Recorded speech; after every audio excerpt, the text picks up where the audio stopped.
Check it out. My Peru Monstera is grown out of control. It is just so darn happy, but it is outgrown its container, its trellis. I had been using this like bottle with an extra stake kind of propped up next to it to give it a little bit of extra climbability. But this guy, it would be happier in a new container with a new trellis. So I thought I would take this opportunity to go through a few of my best tips on what to do when your climbing plants have outgrown their pants. When they've outgrown their pots, I mean, and they need a new container with a new trellis, like this Peru Monstera. All right, but we're not gonna do so in here. This room is too cluttered. There's too many plants going on. I got other cameras behind me. This room is giving me stress. So we're gonna go over to my plant room, and I'm gonna show you guys from in there. Let's see. Ugh, can I make it? So I got more monitors back there. A little selfie style. All right. So here we are. You know, I live in this house. There's so much extra room. It's great. I love having, people ask me, you know, how do I like living in this house all by myself with all this extra space? I love it. I use every room. Maybe only for like one thing, but I use it all.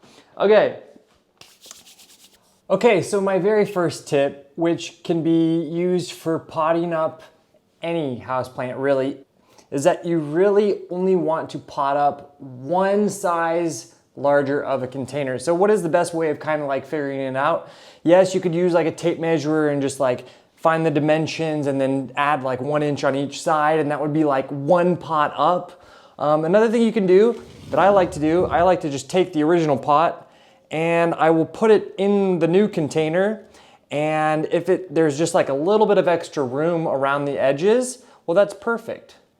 You can see there's just like a centimeter or so around each edge, or I guess if I move it all the way to one side, there's like a good inch, inch and a half between the old container and the new container. So that's kind of a good way of estimating what one size up would look like in a container. What is the next thing that we want to do? The first thing that we want to do before transplanting it, we want to untangle wherever our plant has been twisting and twining and vining. So I have some old string here, and I'm gonna gently snip it off, very gently, because we do not want to injure our plant, of course.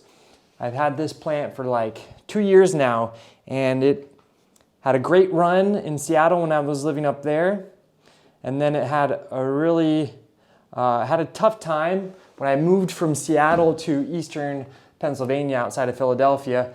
In order to bring all of my plants, I drove a truck that 48-hour drive with all of my plants, but I had to chop everything down in order to jam them all together. So I did that, and that was like a year ago, and look how beautiful it is now.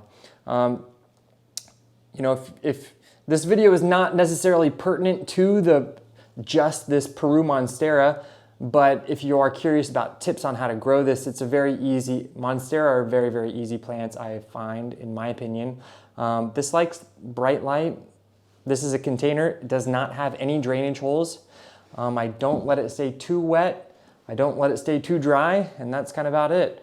So now that I have undone the old string, I'm gonna gently, very gently unravel it, okay? Take your time. The newer growth is always gonna be a little bit thinner than some of the older growth, some of the older stems. So be extra careful when you're undoing your plant, especially at the edges, because you don't want to break it. If you did break it, and it's something like Pothos or this Monstera or a Scindapsus or whatever other, a Mini Rhaphidophora, any of those, you can easily propagate any areas that maybe got damaged while you were unraveling them. But this guy, I don't think I want to propagate it right now, so I'm gonna try to leave it like that, okay? So I have it all unraveled. You can see how gorgeous that is. Look at that. nice and beautiful. Very gently lay it out as long as you possibly can. Okay, next we're going to remove our old trellis. Okay. Put it off to the side. Now this is the part that will give you the most anxiety, and that is actually removing this one from the container, because as a climber, viner, you want to do so very gently. I was going to try to not make a mess. Who am I kidding? I work with plants. Of course I'm going to make a mess. Okay. I'm going to take my shears and I'm just going to kind of go around the very edges of this container, just to loosen up the very edges. Okay? Could use like a butter knife, that would be great.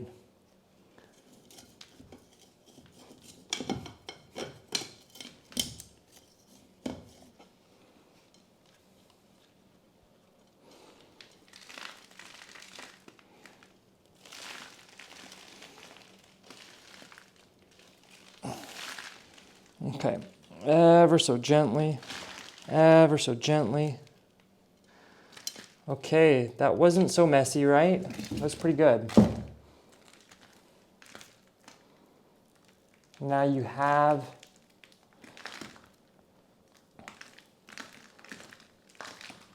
your fresh plant.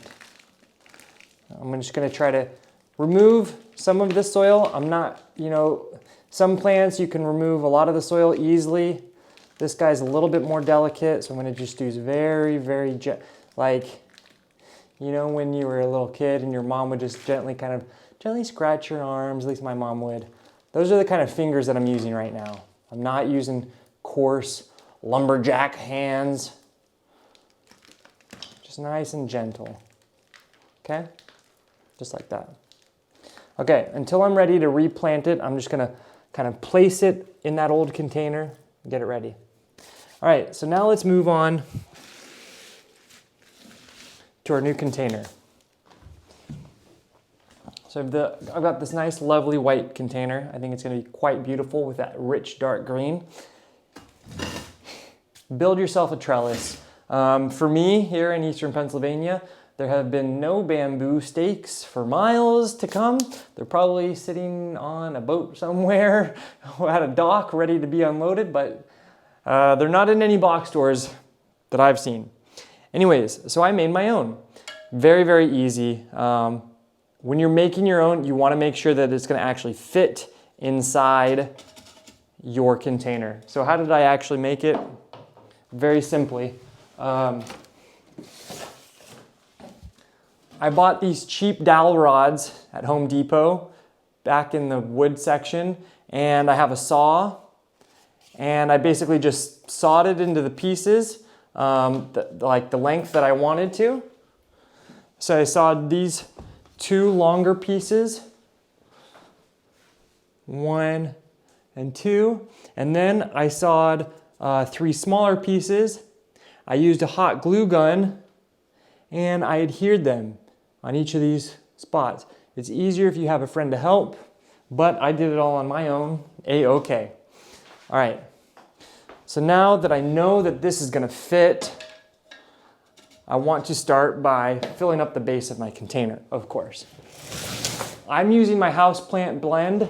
I'll put a link to my easy houseplant recipe it's like a 5-ingredient recipe for great houseplant soil. I use it on all of my aroids being members of the Araceae family, things like Monstera and Pothos, Philodendrons, anthuriums. I use the same soil blend for all of them, so that's what I'm going to, of course, use for this guy as well. It's really nice and fluffy. It has great drainage. Start by filling up the base. Now you may be asking, all right, you want your plant to get really big. Why not put it into an even larger container? Why just go one size up? And the main reason, a lot of plants, they don't like to have the roots like swimming in huge sections of soil. It's not really the way a lot of plants grow out in nature. They're generally competing for space, and that helps them to thrive and become more vigorous. So that's one reason why we only just increase a little bit. A second reason is that when your plants have a lot of excess soil and you're watering them, they're probably going to remain pretty damp for longer than they might necessarily like to be remaining damp. And that's a perfect environment for our favorite fungus gnats to grow in. So you don't want a huge big pots there unless your plant is in fact getting huge and big. Okay. Keep filling this guy up. I think that looks pretty good.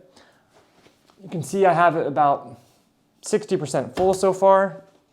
Now, got my trellis. Start by placing this in.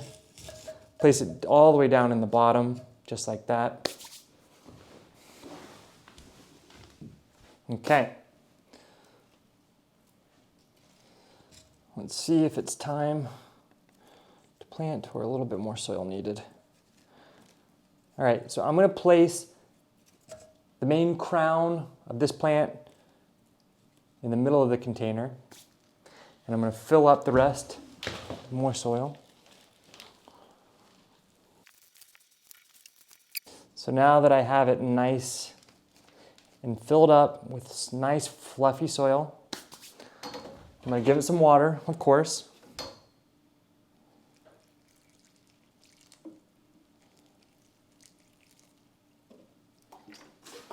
I always like to just kind of ensure that things are getting nice, that the soil isn't bubbling up too much. So I kind of pat it down just gently, not too much though.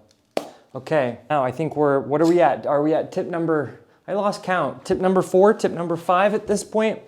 Okay, so you had seen that previously the Monstera was climbing mostly on its own up that previous old trellis. That will start to happen eventually, but at first we need to start by training it ourselves. So take it very gently. Wrap it around.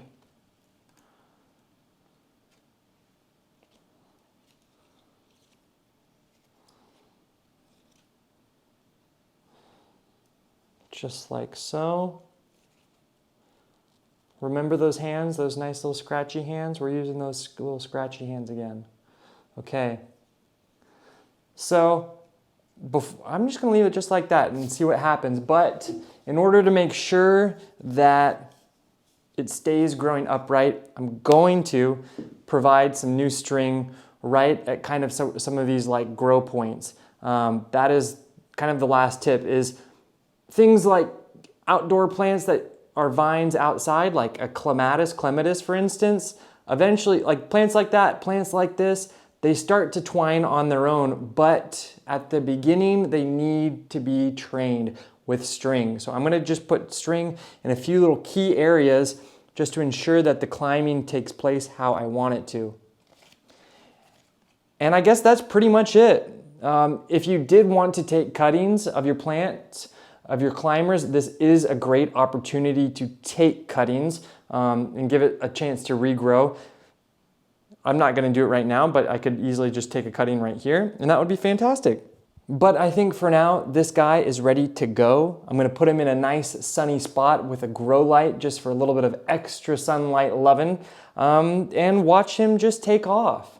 Anyways, I hope if you did have a plant that was overgrown, an overgrown climber, that this video may have provided you a little bit of instruction to help give you that confidence to go do your gardening. You know, there's an old saying in the world of gardening, the best time to do any garden chore is when you have the chance. So maybe that chance for you is right now. All right, thanks for joining me here on Plant Vibrations. I hope that you enjoyed this video. If you did, give it a little like, make sure you subscribe, and click that little bell to receive notifications for all of my video uploads. And don't forget to leave comments. I love your comments. I love reading your experiences, sharing your plant wisdom. Let's cultivate a plant community here on YouTube together. Thank you guys for joining me. I'll catch you later. Ciao.